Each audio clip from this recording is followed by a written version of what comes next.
ये वही लोग हैं जो लोग बड़ी बेशर्मी के साथ एक डॉक्टर के साथ, एक महिला डॉक्टर के साथ हुई हैवानियत पर बेशर्मी के साथ उन जल्लादों का समर्थन करते हुए दिखाई दे रहे हैं। ममता बनर्जी इस सवाल का जवाब नहीं दे रही है कि उस संजय रॉय की पुलिस में भर्ती कैसे हुई, बल्कि वह खुद प्रोटेस्ट कर रही है।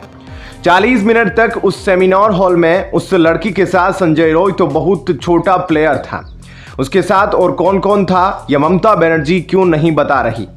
अब सबसे बड़ा सवाल तो उन पर ही उठता है कि वह प्रोटेस्ट किसके खिलाफ कर रही है।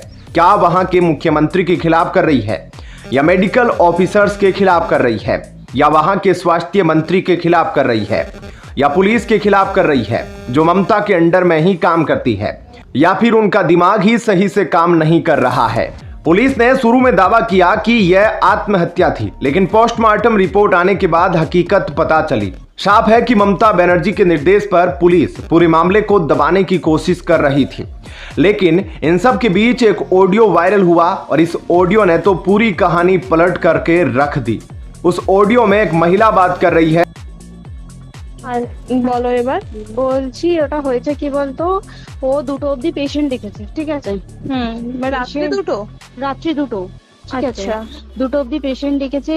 দেখে রুমে এসে অনলাইনে অর্ডার করে 4 জন বন্ধু মিলে খেয়েছে, ডিনার করেছে।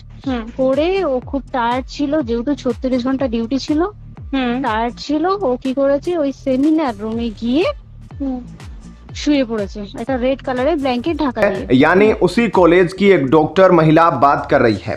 हालांकि इस ऑडियो की अभी पुष्टि सीबीआई करेगी, तब क्लियर होगा कि यह ऑडियो आखिर कहां से आया था। हालांकि यह ऑडियो तमाम सोशल मीडिया पर वायरल है और इसीलिए ही मैं इस वीडियो को बना रहा हूं।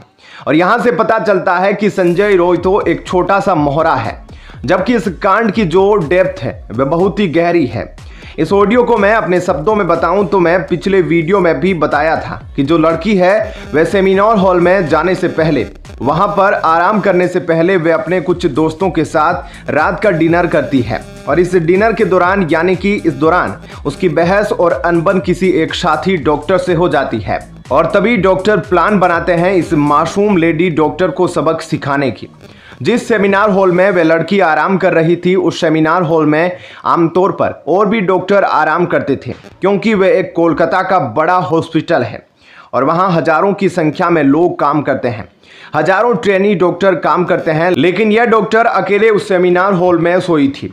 आप यह भी देखिए कि यह कैसा सोचा समझा साजिश था। और उस सेमिनार हॉल में ऐसा हो ही नहीं सकता कि पूरे अस्पताल का बस एक ही लड़की हो जिसे 1 बजे रात में आराम करने की जरूरत पड़े।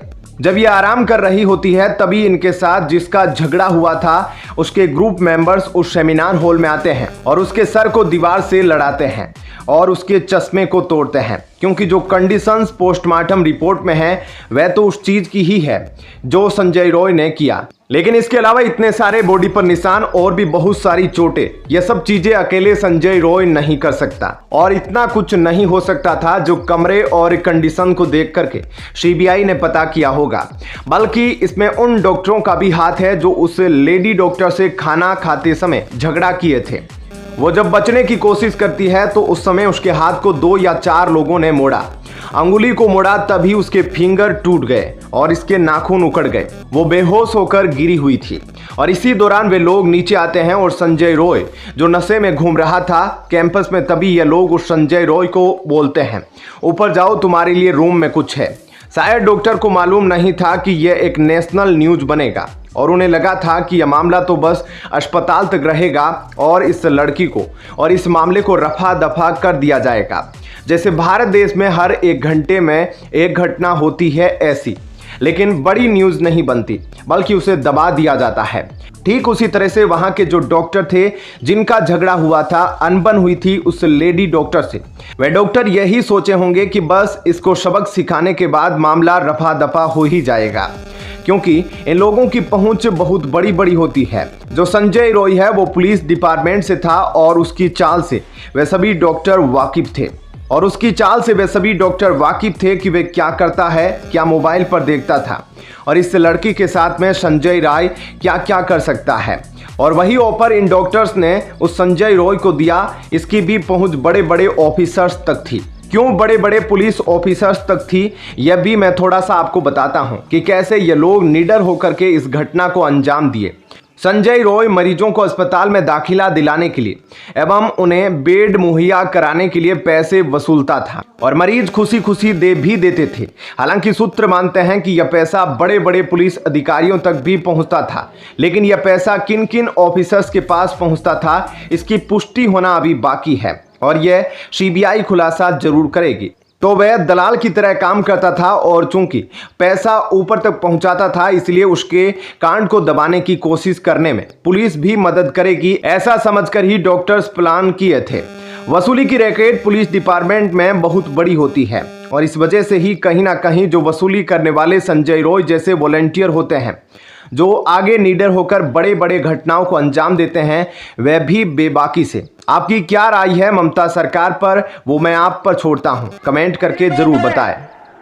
जो लोग बड़ी बेशर्मी के साथ एक चिकित्सक, एक डॉक्टर के साथ, एक महिला डॉक्टर के साथ हुई हैवानियत पर बेशर्मी के साथ उन जल्लादों का समर्थन करते हुए दिखाई दे रहे हैं, ये वही लोग हैं जाएंगे पिछड़ी जाति की बेटी के साथ हुए हैवानियत पर उन दुष्कर्मियों के साथ खड़े हैं, कहते हैं निर्दोष है।